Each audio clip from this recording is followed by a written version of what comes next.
তারপরে এই জায়গাটাও তাদের, আমি তার থেকে নিচ্ছি। এই যে এই জমিটা আছে না, এখন এটা তাদের ধরছে। আসলে তারা ওয়াদা করছে যে যদি তারা কখনো ছাড়ে তাইলে আবার দিবে।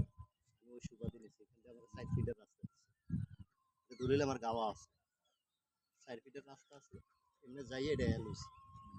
এই যে জমিটা এটা আরেকজনের, এটা ওনার তো হচ্ছে 6 কাঠা, আর আমার তো হচ্ছে এটা ৭৭ কাঠা। ওই যে ইয়ারা দেখছেন রাস্তা পাখিরা বসে রয়েছে, এটা এই পাশের জমিটা, ওই জমি না আবার এই পাশে। এই কচুরিখানাটা দেখতেছেন তো, এই যে কচুরিখানা, এই মনে করেন কচুরিখানা আছে এখানে, মনে করেন 5 হাত, এরপরে জমিটা এই যে কচুরিখানা এখান থেকে দূরে 5 হাত, এরপরে জমিটা কিন্তু আমি নিচে এখানটা 60 কাঠা,